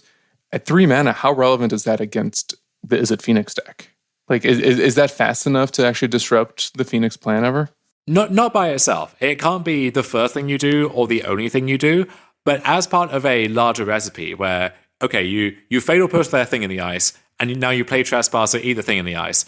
Well, okay, now maybe they can Lightning Axe your Trespasser, but they've already discarded 1 card to that, and now they have to discard another one, and maybe you can like work a Go Blank into that equation as well. So it's not going to do it by itself. A good Phoenix draw will go over the top of a Trespasser, but if you have other stuff just to throw some jabs in there, then Trespasser is a perfect follow-up to that. All right, let's talk about one last deck in this bucket of high performers, and that's blue-white control, which is another strategy that, in my mind, has basically stuck around since the earliest days of Pioneer. Counterspells removal, and your top end is Teferi. And it's also the first, true control deck that we've really talked about in this episode. You know, older fans might remember us talking about Fires of Invention, which is still prevalent in Pioneer. It's not necessarily one of the decks we're going to go into too much detail today. Dom mentioned a blue-black control deck, but blue-white, at least in this case, it appeared 3 times across the 6 tournaments that we looked at, and it actually appeared in the finals of those tournaments twice. So on 2 different occasions, this was the premier control deck in the format this month. How powerful is control in this current format? It doesn't look like it's one of the top decks per se in terms of popularity share according to Goldfish, but is blue-white doing something significantly better than blue-black, for instance, or maybe any other control strategies that might be lurking around on the fringes? So with control, you're always going to have to be receptive to what else is going on in the format for the most part, where if you have a strong proactive game plan, then sometimes you get to not really care what's going on the other side, or if you do get caught by surprise, then that's okay, because what you're doing can just win games by itself anyway. When you have to line up your answers against their threats, you need to know what their threats are. And if you get caught with the wrong answers, that can be damaging sometimes. Part of the appeal of control decks in Pioneer is a lot of the answers are broad enough and generic enough that it kind of doesn't matter, right? So one of the big draws to blue-white is Supreme Verdict. And when you have that card in your deck, if your opponent is playing creatures, to some extent, it doesn't really matter how big those creatures are or what else they're doing or what have you. If you get to cast your Supreme Verdict, you mop those up, and that's the guarantee. Versus, blue-black, this is one of the trade-offs here. You don't have that kind of reliable sweeper. You have to look at things like Languish or Extinction Event, Shadow's Verdict instead. But you do get the good cheap black cards, right? You get Fatal Push, which if the mission of a control deck is just to survive the early turns, well, a card like Fatal Push is so valuable for doing that, and there's not really a good equivalent in white as an alternative. So that's just one of the pros and cons on that list. But yeah, blue-white in this format, and blue-white in every format. Every format that gets sufficiently large is going to have a mono red deck, it's going to have a blue-white control deck, and so you get those classic archetypes in Magic pretty well represented in Pioneer. And this version of blue-white control, it's going to have a lot of familiar stuff to it. You've got Teferi, Hero of Dominaria as, card draw engine, finisher, and sometimes an answer to permanents all bound up in one card. You have your choice of stuff like Fateful Absence, Azorius Charm, Detention Sphere as your early interaction. Supreme Verdict, obviously phenomenal against creature decks. And then Absorb is one of the other draws to blue-white, where you don't want to be casting 3-mana counterspells often against the decks that are going fast, but if that counterspell undoes some of the damage that you were dealt in combat that turn, that goes a long way towards helping you stabilize. And, life gain, if it's staple to other effects, has always been a useful staple in control decks, and Absorb just binds that up in an effect you already want to play in some number regardless. And then you get to round things out with Memory Deluge is a nice addition to the roster in terms of card draw, alongside, Dig Through Time. Consider is a card you see a lot here. And then Shark Typhoon was one of the best cards recently printed for control decks, really across any format, where it's this really flexible card which sometimes you cycle it on turn 2 because you need to hit your 3rd land drop. Sometimes you make a 2/2 shark and you try and ambush a creature in combat, and then sometimes you get to turn 10, you make a gigantic shark and draw a card at the end of their turn at instant speed. And then there's the stretch goal of just casting Shark Typhoon and trying to have some fun with it. But so, yeah, the control decks in Pioneer, all of the bread and butter effects that you need in a control deck, you have a lot of options for each of those, and they're all pretty powerful for what they are. So, yeah, if you're someone who likes that style of gameplay too, then a lot of good options there for you too. Yeah, I got to play against this deck one time, and I got to tell you, Azorius Charm is not a card I missed playing against. It's memory lapse. It's just like, in a format that plays to the board so heavily, the 3rd mode on Azorius Charm, put target attacking or blocking creature on top of its owner's library, just feels like such a backbreaker, especially if you're in a threat-light deck, that I feel like blue-white control, looking at a lot of the deck lists now, they seem to be pretty consistent, really heavily focused on Supreme Verdict, especially. And I feel like that just kind of speaks to how board present this format really is. with having that counter magic backup for some of those combo strategies being both flexible and efficient as a way to kind of like cover all of your bases. One card that you do see these control decks built around nowadays is Narset Patra Veils. So anyone who's played against this card knows how obnoxious it can be, and especially for other blue decks. If you look at where the rest of the format is at the moment, it's Izzet Phoenix, which is trying to draw a bunch of cards in a single turn, and this card is often crippling for them. Jeskai Ascendancy, they can win through Narset if they already have everything together in theory, but this stops them looting, stops them treasure cruising, and so on. And then Lotus Field, often they're trying to cast cards like Peer into the Abyss, Pour Over Pages, and so on. And so against both the default best deck, the combo decks of the format, and then of course the other control decks, this card is an all-star. It's funny, I feel like we kind of hit almost all of the marquee cards of the format in these decks that we saw here, right? Like there's a lot of cards that sort of were pillars of Pioneer the last time we checked in it, like Narset, like Dom was just talking about, Chandra, Torch of Defiance, to other things on top of that, on top of all of those as well. But it's funny that it feels like in these like 8 decks or so, those pillars are still represented. It's just the cards that enable them have changed and shift around, and some of the dynamics have changed, but it still feels, without the combo decks, feels like a similar kind of place to what we liked about Pioneer a long time ago. That's kind of exactly where I wanted to go next, if we're ready to talk about kind of the format at large. And because we're primarily a modern podcast, I think it's probably good to kind of talk about maybe the differences between the formats and how they felt to play. And Dom, we know that you are our co-host on a modern podcast as well, but you've been enjoying Pioneer, so I think you'll have a particularly relevant point of view here as well. But I do feel, Dave, like you've been saying, is that the format kind of feels like it's about the same stuff. Like, besides... Except Phoenix didn't used to be good the last time we were playing Pioneer, and now it is. But, we have Consider now, and we have Expressive Iteration, 2 notably okay cards to add to its 75, along with a few other things that I'm likely forgetting.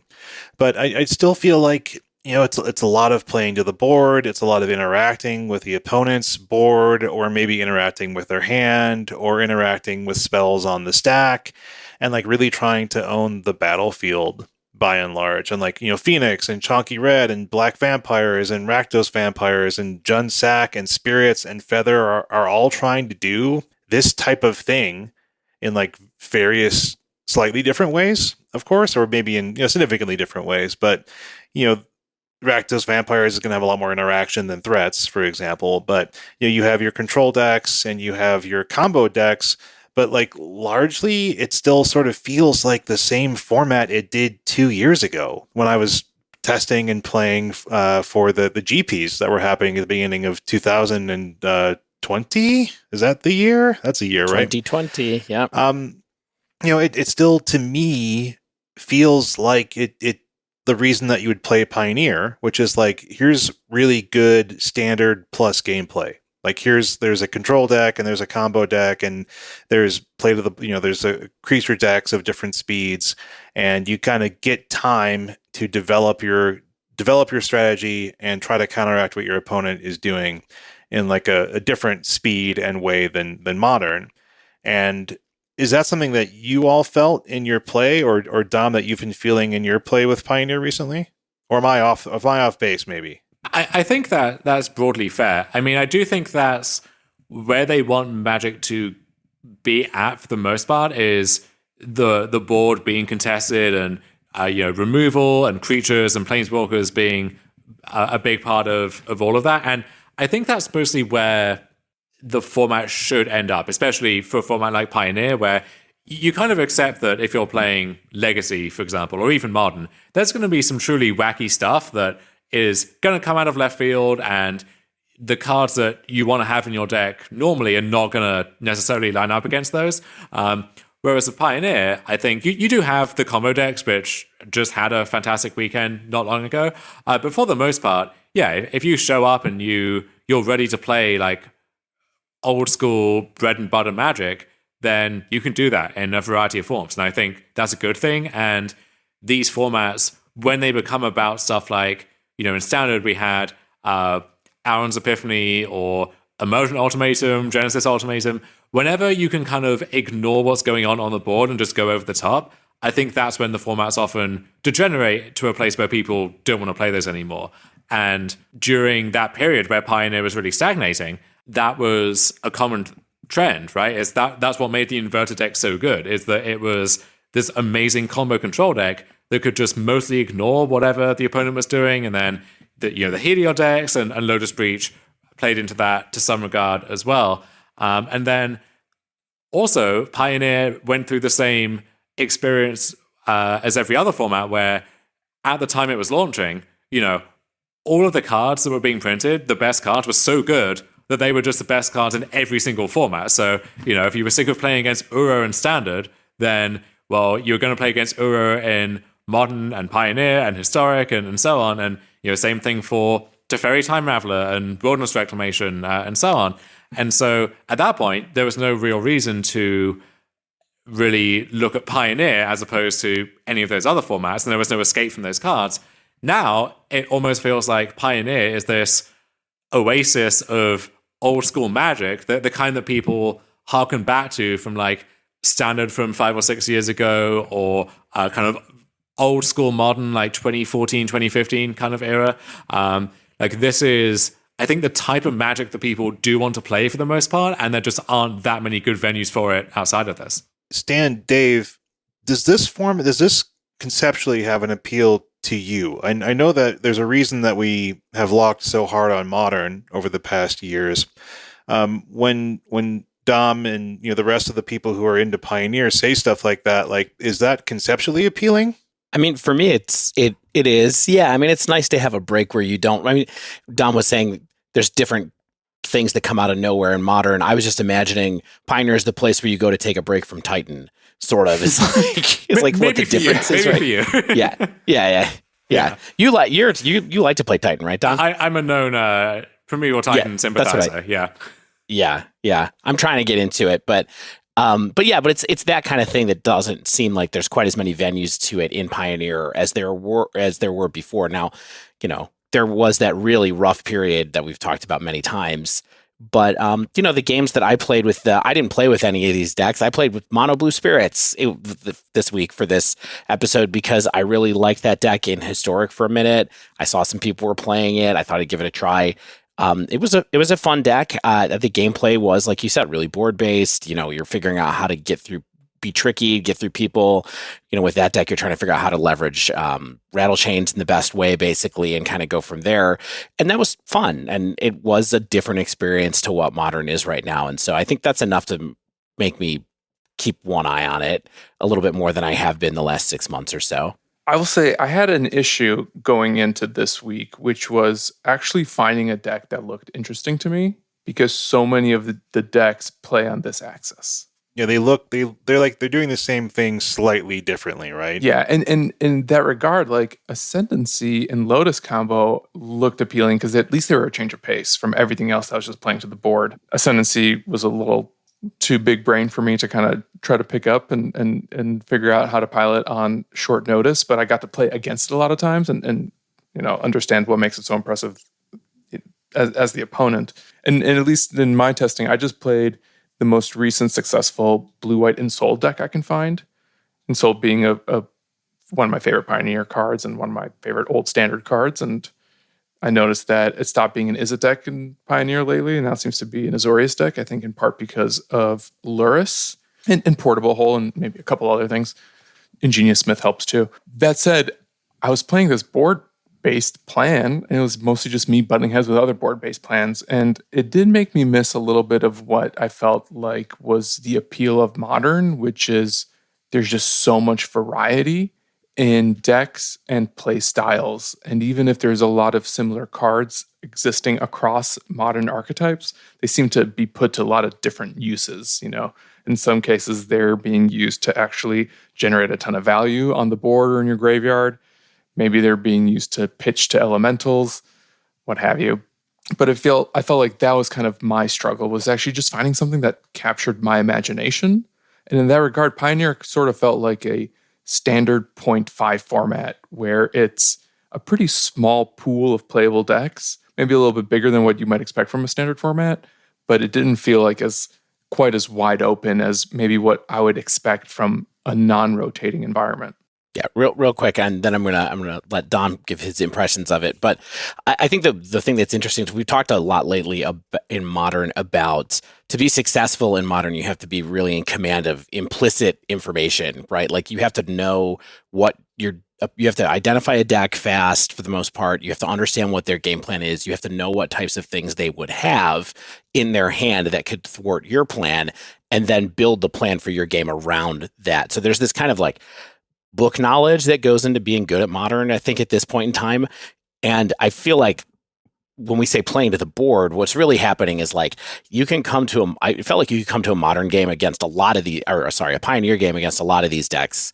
Maybe not Lotus Field, maybe not Ascendancy combo in the same way, but you can come to it and just like play, and it's much more about the explicit knowledge of like, oh, they played this card, now I'm going to play this card. It's much less about the kind of like branching decision paths of, if they play this card, I'm going to do this. If they, like we have to work through all the hypotheticals that I think happens in Modern a lot more.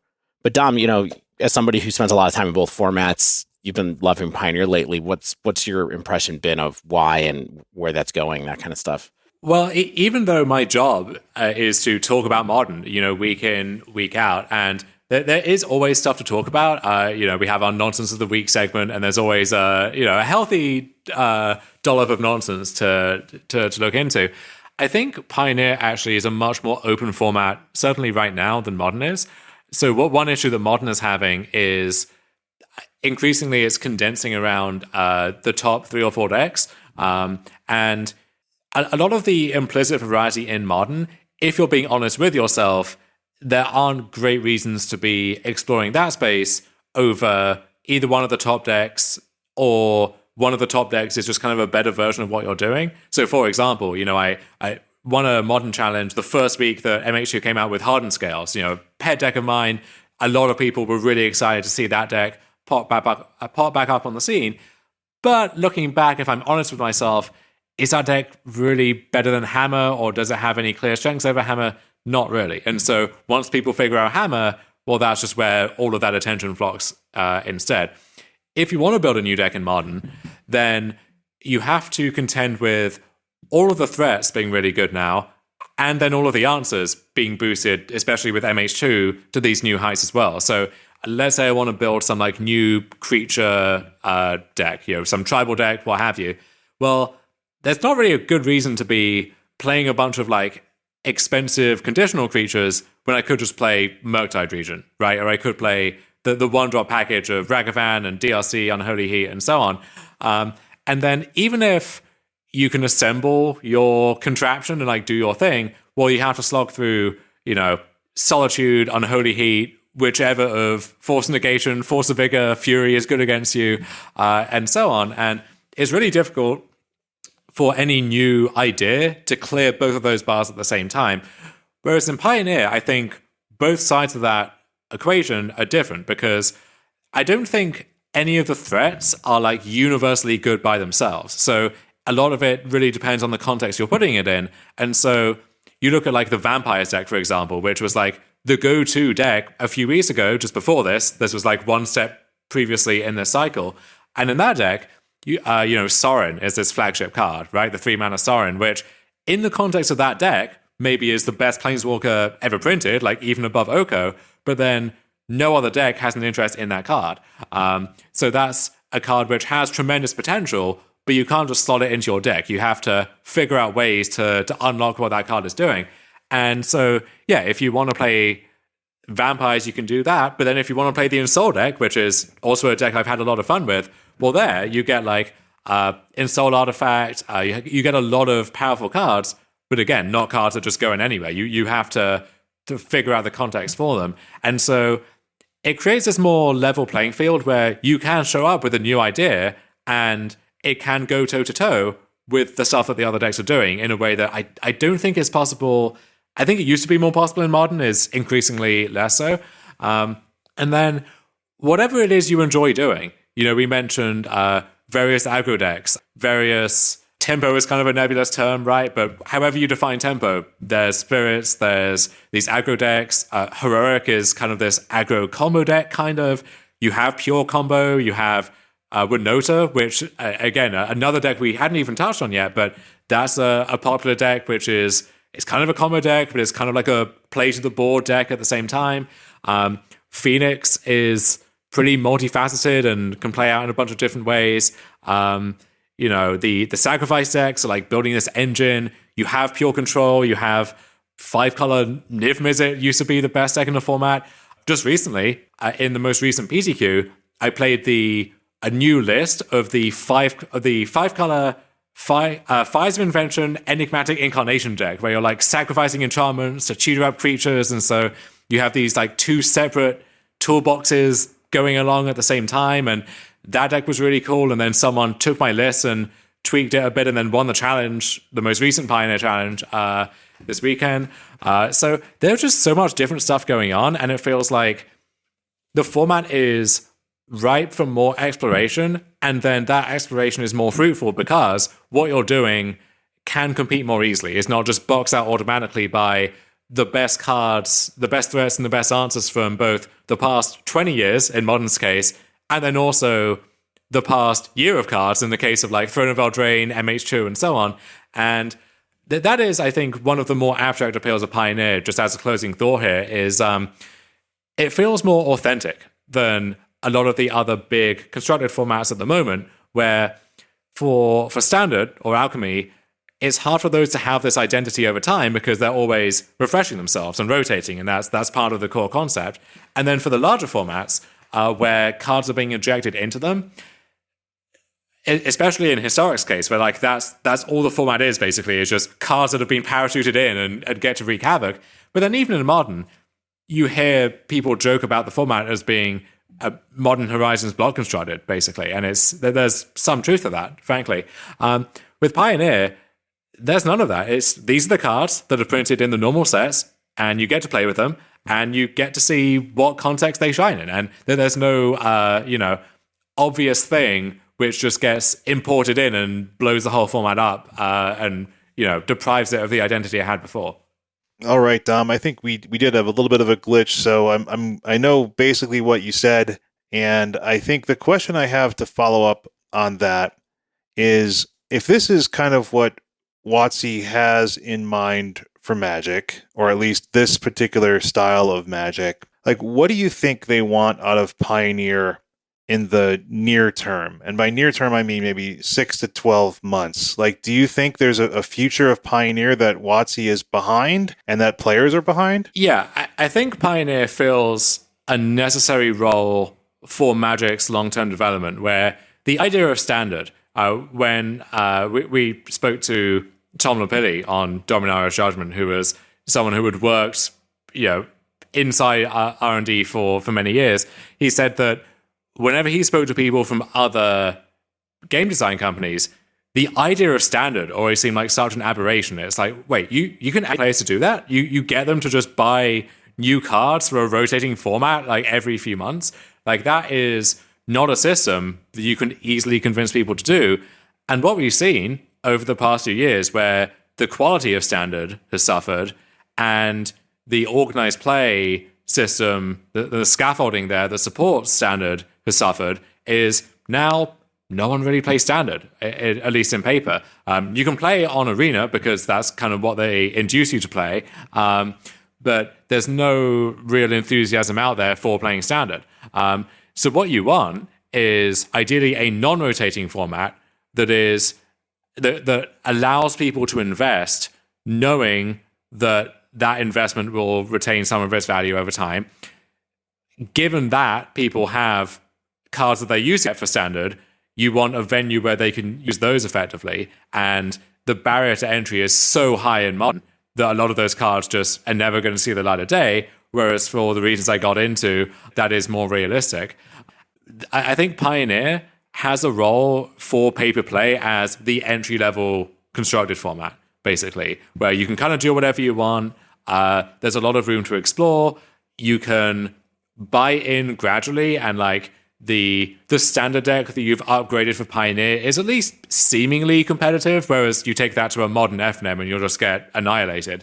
I think it has this really unique and valuable role to play, and I think they recognize that, because even though, the Pioneer launch basically got off to the worst possible start, where the timing was awful with Throne of Eldraine and those cards taking over every format, and then you had COVID, meaning that no paper format was going to get momentum anymore, and they had plans to put Pioneer on Arena, but those are officially shelved indefinitely. So Pioneer had to struggle through so much, but I think now that paper play is, in the medium term going to be hopefully coming back again in some form, I think Pioneer is a necessary part of that, because you have Modern and people love Modern and it's great for what it is, but it is a daunting prospect, both financially, in terms of just the institutional memory of the format and everything else. And Pioneer is the thing where if you're trying to introduce someone new to Paper Magic for Constructed, I think this is where you point them, and I think that's where it needs to be. Yeah, that's really interesting. And I'm glad you brought up, the previous Pioneer plans for Arena, because when they announced that that was no longer happening, that really felt like a bait and switch, I think, to myself and other players, because having that type of non-rotating format on this new flagship product that didn't necessarily have WotC's heavy hand the way that Modern Horizons or now Historic does, with just the ability to inject cards through an external system that isn't, the natural churn that standard sets provide. Having that on Arena through Pioneer was really appealing. And that's the type of environment that I think, I said that playing Moto on Pioneer, I didn't see a lot of decks that really captured my imagination. That would be a very different feeling, I think, on Arena, because of the way that economy works. You're kind of just like bought into something, and it makes it a little easier to invest in a deck, keep it going as you naturally accrue wild cards, and keep it up to date, and sort of become a deck master, maybe picking up a new deck here or there over time. And hopefully, especially if the format continues to grow in popularity, as it's very clearly done in the last, 6 months now, maybe not even quite that long, but there's a lot of heat behind it. It's one of the reasons why we're talking about it today, is because everyone seems to be talking about it right now, at least a lot of the people we listen to. It makes me feel like maybe there's another chance that it gets to Arena and I can actually play Pioneer on my phone, on the toilet, which is where I do so much Magic these days, and really a lot of my best gaming in general. All right, really fun conversation. I'm glad that we got to revisit this, what feels like old format, and dust it off a little bit. And I'm glad to see that not just Dom, but so many of my co-hosts are apparently really interested in it. And who knows, maybe it'll continue to grow and flourish over time. Before we go, though, I want to take a few minutes to actually talk about Dom, because normally when we have a guest on, we'll do that at the beginning of an episode and introduce this person and maybe tell people why we have them on, and maybe why they should actually listen to our guests speak and have their opinions, broadcast. But I kind of think that, Dom, you're a person who didn't really need a lot of introduction to begin with. You have Dominaria's Judgment, you write for SCG, you're a very well-known competitor. And having you on here, I'm constantly amazed at your seeming encyclopedic knowledge of the last 20 years of constructed Magic the Gathering. How long have you actually been playing for? And what do you not play? Because I see your results in every constructed format down to, I want to say, vintage on Goldfish. Are you just full-time Magic and anything goes? So I've been playing just in general. I've been playing Magic since 2005. Saviors of Kamigawa was actually the first spoiler season that I endured fully. And so if you survive that and you're still a Magic player, then you're hooked for life at that point, because it's only uphill from there. And so I was excited, but also a little trepidatious about the upcoming Kamigawa set, because this is the most nostalgia it could possibly activate for me. But yeah, I've been following the game in a competitive context for all of that time, and just absorbing a lot of content. Back in the day, I read all the art on SCG and catch up on the forum in the 20 minutes before I went to school, and sometimes it'd be a little late for school, but you could do that back then because the scope of Magic was so much smaller in one sense. There were so many fewer formats, so much less content, many fewer ways to play. Now all of that has ballooned to the point where you basically can't play everything or focus on everything in a ton of detail. And so you kind of have to pick and choose. So I basically play all the constructed formats that are on Magic Online, except for Pauper, which I haven't really dabbled in. But, I don't really play Limited. I love Cube and think a lot of Cube. I think a lot about Cube. That's probably where most of my mental energy devoted to Magic actually goes these days. So I don't play everything, like follow everything, basically. I'll, even if it's not a format that at the moment or need to play for a tournament or something, if there's interesting content, I'll consume it because I love doing that. And that passion has not died over more than 15 years now. It's amazing. And, you, the listener, can absorb some of Dom's passion as well because Dom is a coach. There's a website called Metafy, and that's how Dom and I met. Dom has coached me a few times and has made me a little better at Magic against all odds. And I think that's something that people should know about Dom as well. Like, you get to really reap a lot of the benefits of all that knowledge and experience too. And also, I think Dom's really good at making everyone better at Magic out there. Dom, you and Ari Lax have run the other Modern Magic the Gathering podcast, Dominaria's Judgment, for quite some time now, right? And I think it's one of the best Magic podcasts going right now. Yeah, I appreciate that. Going on, I think this will be episode 40 when I record with him tomorrow.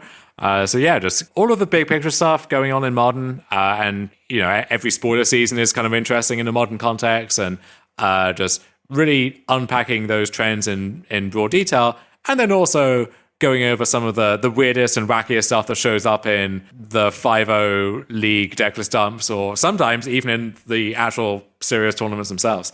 Episode 40, these young, bright-eyed, bushy-tailed babies. When we did episode 40, it was called Modern Sideboarding Going from Good to Great.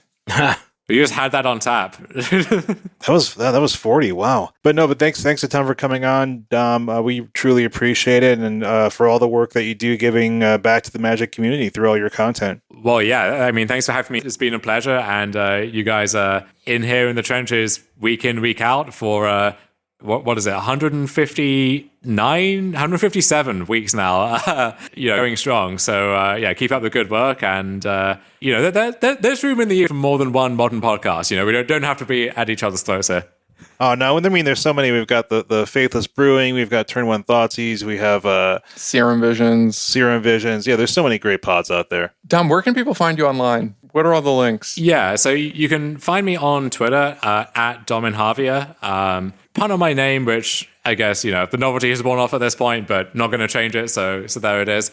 And then if you go there, there's a tree link that takes you to all of the links for the coaching page that you mentioned, as well as articles, very sporadic YouTube content and so on, and other stuff like that. Awesome. We'll include a link to the link tree as well, just so that people can have an easier time finding you.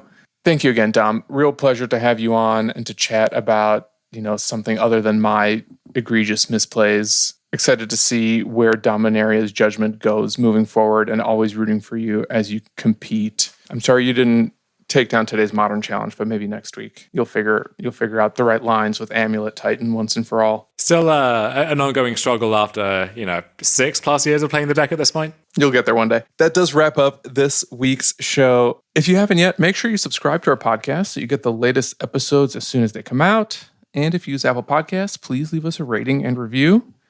If you'd like to submit a question to The Dive Down, you can tweet us at The Dive Down, all one word, or email thedivedown@gmail.com.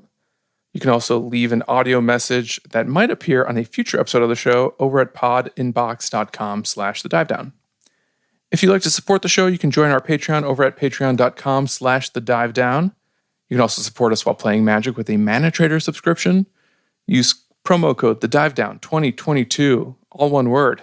Get 15% off your first 2 months of renting Magic Online cards.